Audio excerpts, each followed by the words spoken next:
everyone. Kevin Turner along with legendary modern-day football coach Bruce Rollinson. Welcome back to our second edition here in fall of 2021 to the Coach's Corner. And, you know, you don't need to hype what's coming up this Friday night at St. John Bosco High School. The number 1 and the number 3 team in the nation going mano a mano, toe-to-toe this Friday night, 7:30. It'll be a Fox Valley West nationally televised game. And Coach, I was looking at all the stats. Here are my notes. I said, you just throw these out the window because none of that matters coming into this week's game. Well, you know what, Kevin, there's so much excitement. We hit the field Monday, and there were 2 separate TV crews out there. A lot of the players had already done even multiple interviews during the course of their lunch periods, and you could just feel the energy. I mean, it was thick. And the other thing that happened was, remember, it cooled down pretty good Monday, so it was like a fall, you know, and we go late in the afternoon starting at 4, and there was just this football atmosphere. And you know, I looked at my coaches and I said, guys, you know, this is simple, you know, how great is this? This is why we do it. And that's the way I felt all week. You know, it's so exciting and it's so much fun. Yeah. I mean, you know, we feel good about our game plan. We feel good about our work over the weekend. You know, obviously we burned the midnight oil. And the exciting part for a coach is you know, we get into the friendly confines of Panish Family Stadium, and then we turn it over to the kids. Then the chess game begins. And you know, we'll be making adjustments fast in the first quarter because I know Jason is very confident of how he's going to attack our D and obviously how he's going to attack our O. So we've got to be on the fly. But that's you know, they're a great coaching staff. We're a great coaching staff. And it's like I told the kids at the end of the night, I said, guys, this is simple. You practice like this, you're halfway home to the win. But I want you to have fun with this, okay? Enjoy this. This is why you came to modern day high school, to get in games like this. This is, you know, okay, you're a 4-star, you're a 5-star, go prove it, okay? Go prove it Friday night. But you know what you and I know? It comes down to execution, okay? Eliminating mistakes and turnovers. End of story. End of story. Well, I also believe in going back and looking at the history books and replaying the tape. And by the way, Max Preps has got a wonderful recap of this series going back to 2016. And the amazing stat that popped out was there's been 130 FBS and FCS college football players since 2016 between these two teams that have played on Saturdays. But what I was going to mention, you go back to all those great games, and there's been one little special teams play that seems to flip the field or change the complexion of the game. And you've always said, hey, the Daddy-O's are going to show up. They got to be great on Friday night. But we got to have that X factor. We got to have that guy that nobody's heard of come up and make a play. And it's just ironic. In every one of these big games, there's been, and I'll go back to Elliot Richardson in the '94 national championship season, recovering an onside kick against Los Alamitos, puts you in the final against Bishop Amat. And it's guys like that. We could go through the whole litany of role players, and that's got to be exciting for those kids because I know you're very good about bringing that history up and telling these young men that aren't frontline players that, hey, you can make a difference in this big game. Yeah, and you're so right, Kevin. And it's not just special teams. I've always talked about that unknown player that's going to get some press Saturday morning. You know, whether he's a special teams player or not one of the kids that you read about every Saturday, you know, going toe-to-toe with Servite, and it was actually, I believe, another Neely. You know, the ball got tipped, you know, Neely scoops it out of the air and just takes it to the house. And that one's in my highlight reel, folks. Go to KevinTurnerBroadcast.com and you can see that one. Yeah. Spectacular play. And he had got thrown into the game, had very few reps. We're going, oh boy, and it makes the play of the game. Just completely turns it around for us. And he's probably told that story 750 times, but you're exactly right, and that's why I love it. It is going to be all those factors, and obviously you hope it goes, that those plays are made by Monarchs, but this is a heck of a football team we're lining up against, and you're probably going to go there, Kevin. I have no idea whether them playing 5 and us only playing 3 is I knew you would.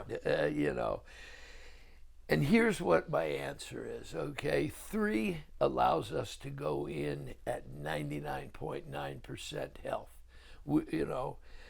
but they have 200 more snaps than we do. Let's just say 100 a game. That's what I'm saying. 50 and 50. Sure. The math is, that's a lot of snaps. That's a lot of experience that we don't have. So you've got health versus experience. I guess, like I told one reporter, well, we'll find out about 10:30 Friday night whether it helped or hurt us or whether it helped or hurt them. But I don't think that's going to matter. In all honesty, I don't think that's going to matter. What I think's amazing, you guys are all into routines, and it's just uncanny that Bosco's played 4 home games, and you've played on the road essentially all season. If you consider Corona Centennial your scrimmage / game, you drive out to Corona, then you go to Duncanville, then you go to Vegas. You've only had 1 home game since the season started. So it's no different this Friday. You guys not playing in the bowl. It's just going to feel like just another week. Well, and I think this is the 3rd year in a row that we've had to go to Bosco the way the draw worked out. No, I'm not worried about that one bit. Actually, there's a lot of people saying, well, why wouldn't it have been at the bowl? Well, if I'm Jason, I put it there. Okay, I know you have a business approach to this, and if I could have the business approach of maybe $100 a phone call that I've answered this week or text message as to why it's not in a bigger venue, I wouldn't have to worry about it. I know why he's doing it. He has an on-campus stadium, okay, and why would he go somewhere else? 6,000 versus 10,000. Have to leave the high school to go somewhere. I don't know. Now here comes the business. Here comes the calculus. Here's the pro forma. Jason, you sold out the stadium in 4 minutes. Let's take this thing to StubHub or to the Rose Bowl. You and Rollo split the gate, put 40,000 in versus you taking all the 6,000, people in the revenue that goes along with it. You can quadruple your gross. So let's do some math and let's back into this thing next year if we keep this thing rolling. But high school games, it's awesome when they're played on campus. It's going to be an electric atmosphere. There's going to be folks hanging off the rafters. It's going to be a lot of fun. But the mathematician inside of me and the calculus I run doing pro formas all day, I'm like, wow, there's found money there. Yeah. If you're a little bit more patient, but I get it.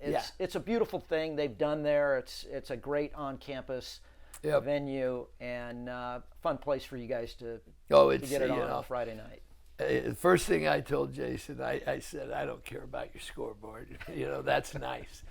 But man, does he have a rock and roll sound system in there, and then they crank that thing up. Yeah, it gets going, gets jumping. And unless you were born under a rock, if you don't get excited when that music starts popping, and hopefully I'll have Matthew and Joey doing the pride drill, my grandsons.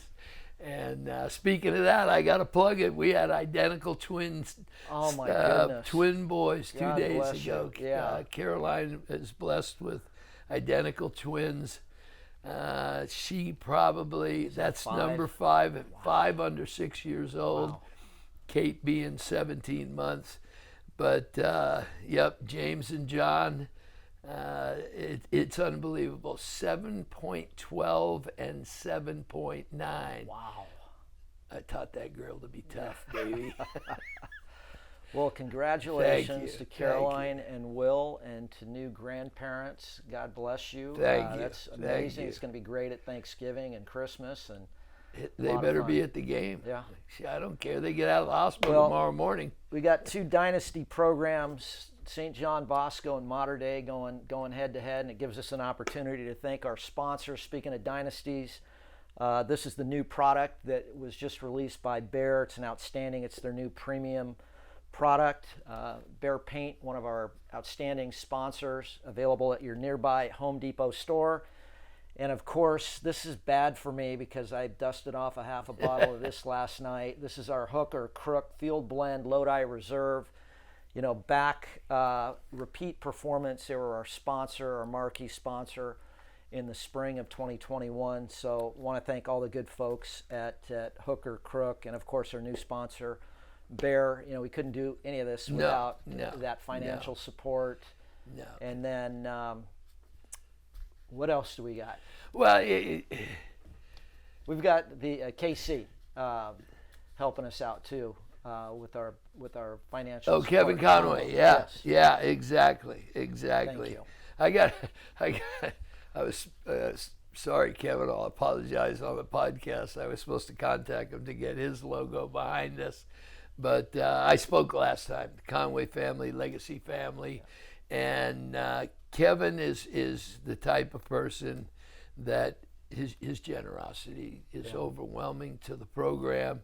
And his wife, Linda, we have a running joke between us. She sees my name come up on her cell phone, and she knows she's going to organize something for me. And obviously, you see her every year at the Rollo Invitational coming up this December. You know, it's Linda that spearheads all those volunteers throughout the course of the day. What a great giving family, and I appreciate their support. Their son Seamus, wide receiver on the JV team, you know, so it's been fun, and I've coached a lot of Conways. Yeah.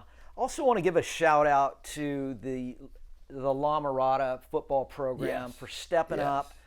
You know, I was watching. You know, I did the highlights, obviously, and you know they came out, you know, and gave you guys a really good look, and I think that's just a great example to say, hey, look, this is a wonderful opportunity for our kids to go compete against some of the nation's finest football players, and those will be a lifetime of memories for those young men to say, you know what, I was able to, you know, to make a play, and I was able to get Ray Leak Brown and wrap him up, or Elijah Brown, and I went one-on-one, you know, with some of the best football players in America. And I think, you know, to me, you know, they came out of it, you know, I think it was a positive experience for both programs. Obviously, you guys called off the dogs early, and you got your 2s and 3s and 4s in there, but I thought they you know, it was great sportsmanship on both sides of the field.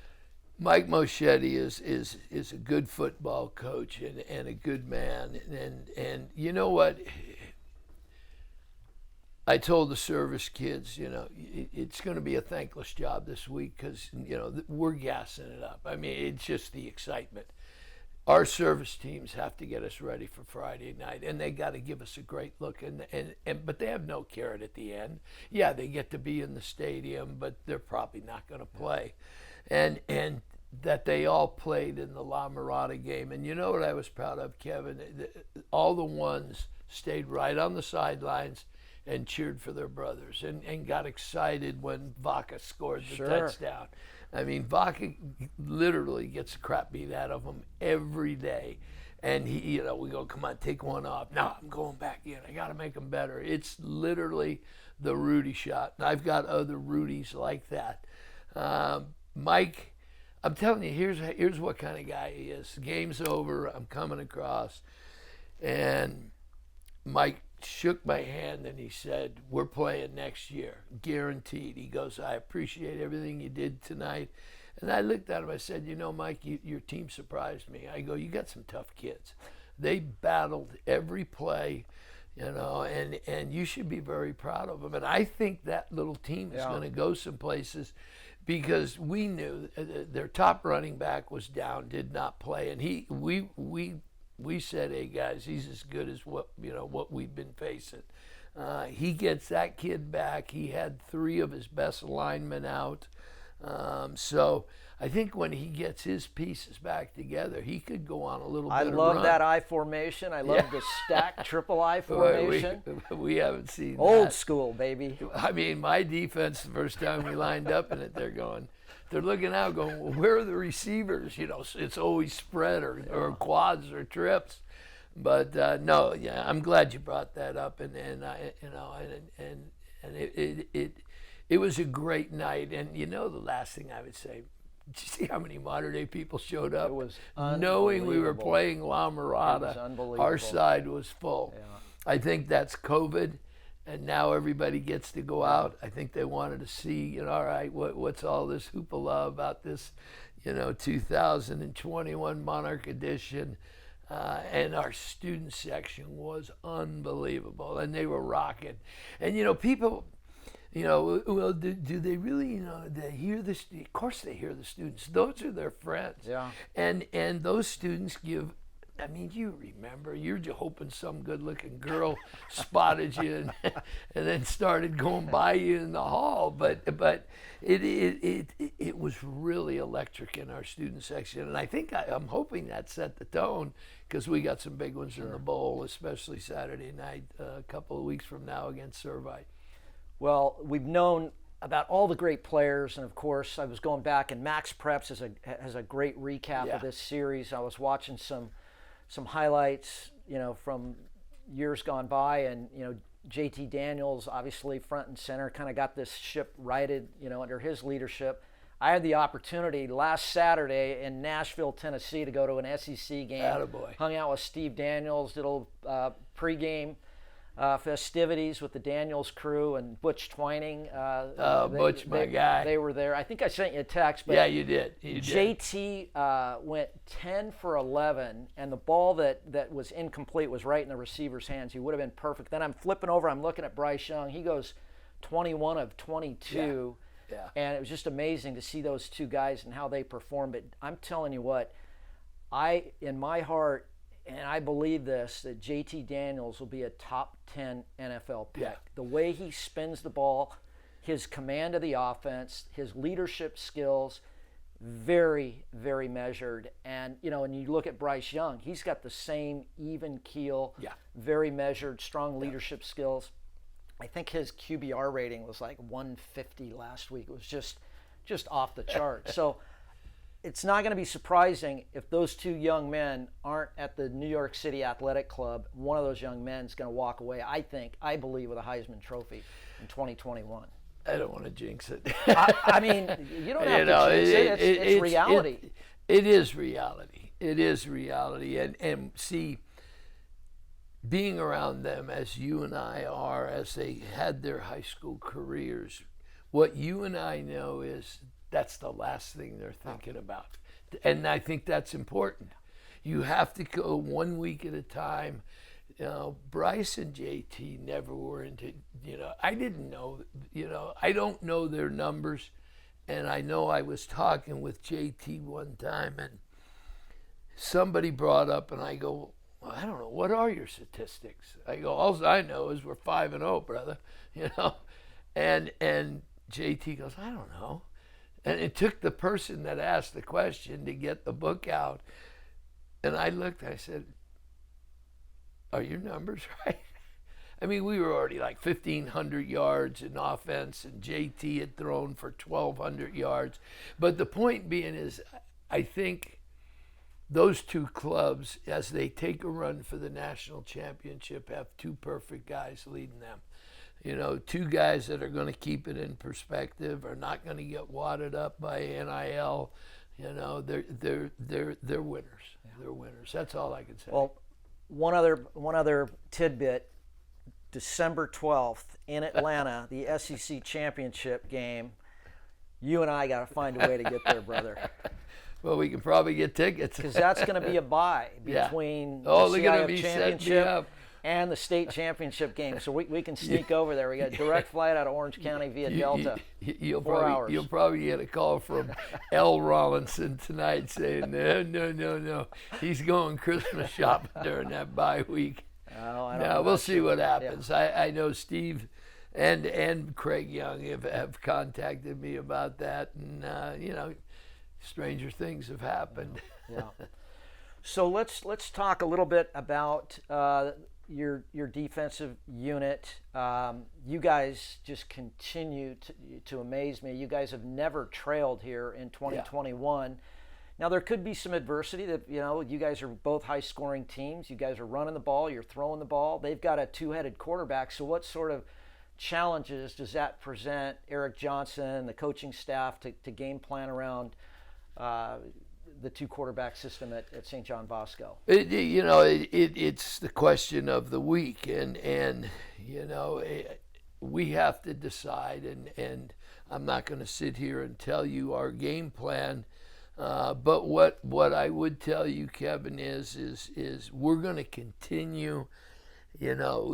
As we were walking over here, we were talking about one of the defensive linemen, Jacob Kangaika, and he's a little banged up. I think he's going to play, but we've got 7 more behind him, and legit 7 guys. So I think running fresh legs constantly, okay, and they're good up front. But they're big, and when you've got that energy, especially in the second half, that could be one of the tells of the game, is how well we play against their massive offensive line. I'm not worried about our linebackers. Okay, they're some of the best in the nation. What I know about David Bailey, he has one level for La Mirada, which looked pretty good. There's about 6 more levels, and he's coming with his A game. And when he brings his A game, it's contagious. The back end is where it's at. They're going to be challenged. Their receiver core, now is where we got to mix it up. Okay. Jason's two-headed monster. We've got to try to turn that against him. If Pierce does, he can throw it, but if he does run, we got to get hats on him, and we've got to contain him. The other kid can hose it pretty good, but we've got to get after him. So mix it a little bit, but you know us, Kevin. It's just just run and hit. We're going to be physical. We're working, and the kids picked up on this about 3 weeks ago. They now do what we don't tell them to do this, but our defenses of the past have done it, and you've seen it a million times. Okay, I don't care where the ball is, everybody sprints to the ball, defense, and back you go to the huddle. They've been getting there with a lot of energy. So I think watching our defense is going to be fun. It's going to be fun. I'm not worried about them. No matter how you skin the cat, I've still got, a quarterback that has played in big games. Bosco last year in the spring, but there wasn't any crowd. This is a whole different gig. But Duncanville was packed, and there was a lot of pressure that night with the Texas-California stuff. Didn't faze him. He's a cool, calm, and collected kid. Just, get it to the talent. Keys up front. Okay, if our offensive line is executing, okay, it'll be a good night. If they're struggling at all, and I'm telling you, their defensive line is a force. And we're probably going to have to work some chip with the back to get some help. How much we can get the backs out, because that's where we want relief. They do a great job of green dogging you. And for the fans, what they do is they make it look like they're going to play coverage on the back, and then they let them go, or they have something on top of it, and then they blitz late. And the thing is, you can only do that if you have fast linebackers, and they do. Yeah. So that's the preview. Now it's time to rock, baby. No, I agree. I think the pass protection is very important. You look at St. John Bosco statistically; they've got 22 sacks on the year. Yeah. So that's it. Well, obviously they played, 2 more games than you guys have played. You guys have got 8 sacks, but that's pretty impressive when you think about the level of competition that they've played and who they've played. To have that many sacks, you guys are going to have your hands full in your pass protection schemes. And they do a great job in their blitz schemes. And believe me, we're going to be blessed that we had that extra time to prepare for them. It's no secret. I've said it to the press. I mean, the week before La Mirada, we just did Bosco straight up. And I kind of figured that was the case. So, and then we had periods of Bosco during La Mirada week. And so, basically we've been practicing them. Can it get a little bit of paralysis by analysis when you've got that much time to prepare and have the ability to prepare, or would you rather have more time than just an ordinary week? I mean, to me, there's got to be a little bit of a dynamic there that you got to manage. I'd take 2 weeks to get ready for anybody. Yeah. Because it's less pressure on everybody. Sure. When you're spinning around on a week, Kevin, you've got to spend most of Saturday with your own team, and we're all old men. We don't sleep after a game. So what are you good for where you're not, looking at the same email going, did I answer this or not? You're good till maybe 4 or 5 o'clock at the most, and then you got to get home and get some rest. And then, you can only, I learned a long time ago, I just delegate everything out. And I don't care if the coaches, do some work at home and then come in. We always have a staff meeting on Sunday at noon. And then we start to digest game plans. But when you have 2 weeks, you get a little less pressure in that first weekend, and your juices are flowing better.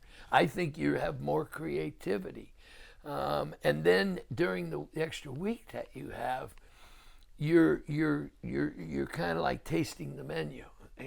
Does this work? Does that work? Try this. Whereas if you only have 3 days of prep, you got to pretty much either we're going to go with it or not, okay? Because kids take a while to adjust. It's hard for a teenager to clear the mechanism and go on to the next game plan. A lot of times Monday, you'll have kids make a mistake and go, what are you doing? They go, I was thinking about last week's game plan. I forgot we changed that. But I guess there could be paralysis by analysis, but I don't think so. So logistically, for the modern day fans, how were those tickets allocated to you, and what was the process in order to obtain a ticket? Because like we said, we heard that they sold out online in 4 minutes. So how do you get your people to the stadium? Well, Jason Negro is a class act. Okay, what he did was created a link for our families first, which I thank you, Jason, because it took a lot of pressure off me. So they had, I think it was 9 a.m. Saturday morning till noon on Sunday to purchase. I think there were limits. You couldn't go in and then try to scalp them. And the word on the street is they're going for about $250 a pop. Got a couple right here in my back pocket. But that's class. Yeah. He could for sure. Yeah, he could have said, "Hey, Bruce, it's every man for himself." Then the general public, and I don't know the number that was available. I've heard like 3,400 on 9 o'clock on Monday morning, and 4 minutes later they were gone. Pretty cool stuff. So I just want to know, for Counselor Panish and Counselor Trotter, what's the bet this year? Do you know what it is? Yeah, I do know what it is. The winner of the tilt, The loser has to pretty much have lunch for about 50 people, catered with drinks and wine and so forth, right a few 3 or 4 days before Christmas. All right, Trot. Hosted, yeah. This year I want an invite. Come on, brother. So, yeah, Brian's a good man. Him and I go way Yeah. back. I think it's fascinating that I met him when he was just starting his career. And obviously I coached Mike Trotter.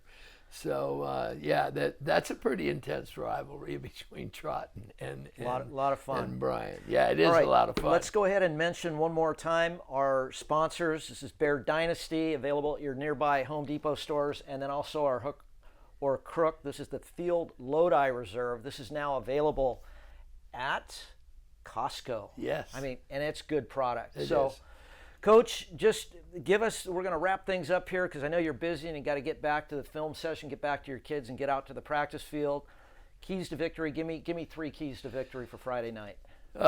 Number one key to victory, I always go up, okay? So we'll go 3, 2, 1, okay? Number 3 is that you play one play at a time. I'm not going to worry about St. John Bosco. I worry about modern day.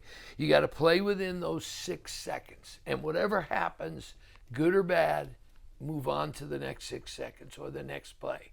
Make a mistake, you got to forget about it. Make a great play, you can't dwell on it, okay? It's the next play, okay? Number 2 is turnovers. We've got to create them, and we can't give them up. We got to protect the rock. We got to squeeze down. We got to eyeball tuck. Okay, Elijah's got to be sure of his throws, which I'm sure he will be. And the number one key to our victory, I've already said, is our offensive line. End of story. The kids will be told the exact same thing. It all starts with the big boys That's up right. front. That's right. All right, Coach. God bless Thank on you. the Thank you. new addition to the Flanagan family. Oh, it's it's amazing. James and John. James and John. Wow, J and J. Love it. Jimmy and Jack. All right. For the coach, Bruce Rollinson, I'm Kevin Turner. Coach, take us out. Ladies and gentlemen, Panish Stadium, rock and roll, or else sit on your couch and enjoy the Bally's presentation as the Monarchs and the Braves. And go Monarchs, baby. Let's rock and roll. All right. For the coach, I'm Kevin Turner. We'll see you next week.